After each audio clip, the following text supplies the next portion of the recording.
Halo, perkenalkan nama saya Novel absen 21 dari kelas 10 IPS 5 ingin mempresentasikan tentang replikasi atau reproduksi virus baik lirik maupun lysogonik. Pengertian daur litik dan lysogenik. Daur litik adalah siklus reproduksi atau replikasi genom virus yang pada akhirnya akan menyebabkan kematian bagi sel inang tempat virus hidup. Virus hanya dapat melakukan replikasi pada siklus ini, atau dengan kata lain disebut dengan virus virulen. Daur lysogenik adalah siklus reproduksi virus selain siklus litik. Tahapan dari siklus ini hampir sama dengan siklus litik. Perbedaannya yaitu sel inangnya tidak hancur tetapi disisipi oleh asam nukleat dari virus.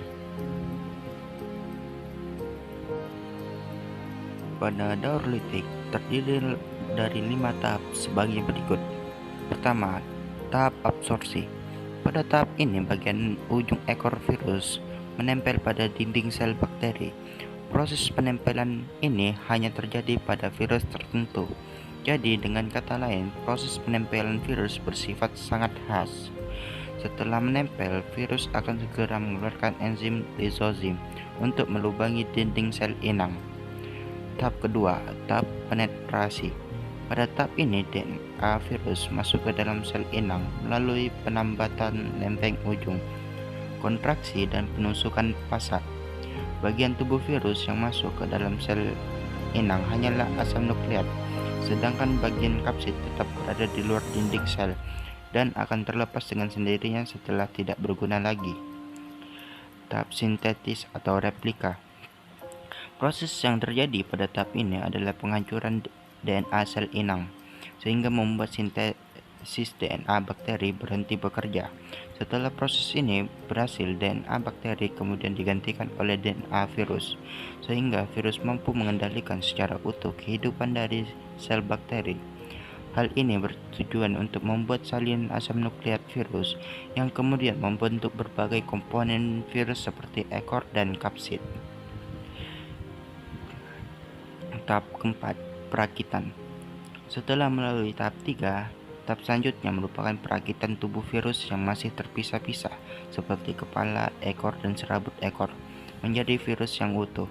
Selain itu, kapsid utuh juga terbentuk juga kemudian diisi oleh DNA sehingga proses reproduksi berhasil menciptakan virus baru. Pada fase ini, virus yang dihasilkan bisa mencapai 100 sampai 200 buah. Tahap terakhir, tahap lisik atau litik.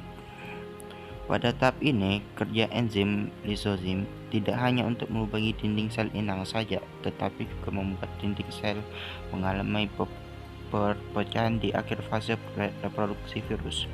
Pecahnya dinding sel kemudian diikuti oleh pelepasan virus-virus baru yang telah siap melakukan replikasi ulang dengan menemukan sel inang baru. Pada daur lysogenik terdiri dari 6 tahap, yaitu tahap absorpsi.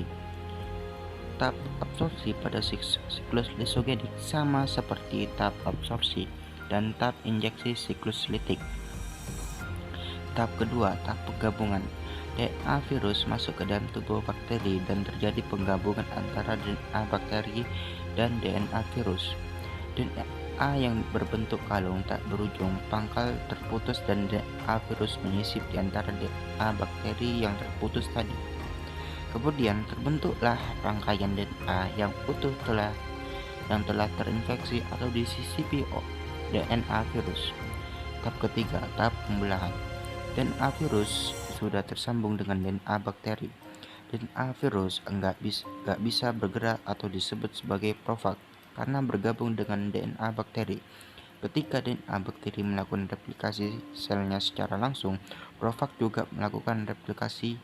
Demikian juga ketika sel bakteri mengalami pembelahan secara langsung, dua anak sel bakteri yang mengandung profag tersebut juga ikut mengalami pembelahan.